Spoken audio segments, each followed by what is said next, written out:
All right, we're looking forward to good opportunity here against Houston. They're a good team. Quarterback's a really good player. They got some really good receivers. They're playing at a high level, so it'll be a challenge for us this week. What makes Watson a difficult challenge? He's an accurate thrower of the ball. He can move around the pocket. He's athletic. He understands coverage. It's been a few years since I played against him, but now studying him, he's come a long way with his development. It seems like he'll stand in there and take a hit to deliver a ball, and he can create space and time for his wideouts. What do you tell your guys in the secondary when you do with a guy like this? Well, you got to obviously play. If he gets out of the pocket, you got to plaster on your coverage, whether it be man or zone. So you got to stay with those guys because he can create plays, unscripted plays throughout the game, and he can throw it on time. So it's both things he can do really good. What are the expectations for Trayvon this weekend? How have you seen him sort of handle stepping into a little bit? I think he's looked great all week. He's been practicing at a high level. He's just, once a guy gets his opportunity, he's got to make the most of it. So it's, I'm looking forward to seeing him play, and that's why we brought him in here to do this for us. So he's had a really good week, and hopefully he plays good Sunday. Where have you seen him make sort of progress from the beginning, either of training camp or the season to now? Just the understanding of the system, the little tweaks and adjustments and all the coverages, the technique, the footwork, all those things he's improved on. We work on it each and every day, an individual.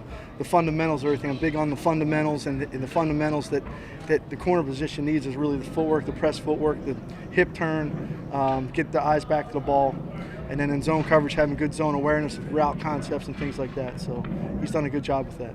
Is he able to give the majority of the snaps? You're going to try to work in guys like Nevin and Keystone? We're working a bunch of guys right now. Mullen's doing most of the work, but we got plenty of guys that can play. But we'll roll some guys throughout the course of the game for sure. With the big plays you guys allowed Sunday, how much was that communication breakdown? What goes into that? No, some of the times we couldn't cover him really tight enough. Other times he made really good throws.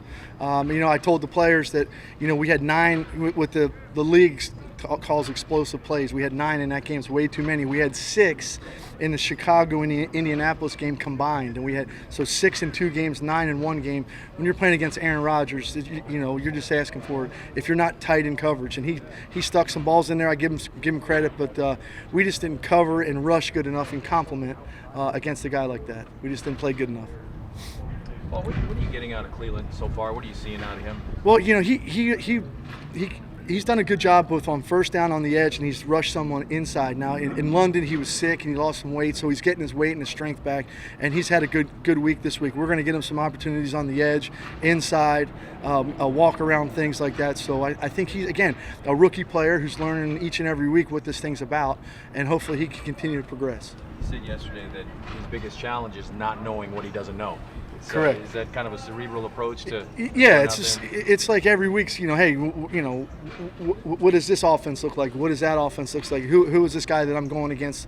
The tackle or the guard, whoever it may be. But he's a guy who can play both inside and outside, and he's hopefully going to continue to progress. More challenging to the rookie when you're using him both inside and outside, as opposed to just putting him in one spot and saying, "Hey."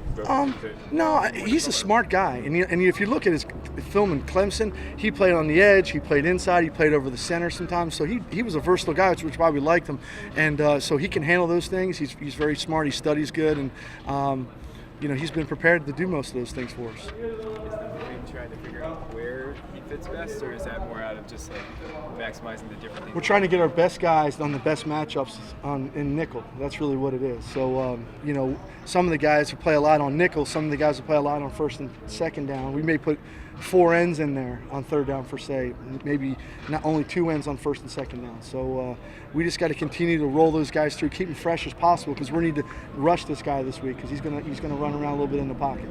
Are you getting Arden back this week? Yeah, Arden's back. He's out in practice today. He looks good. So hopefully he'll be going.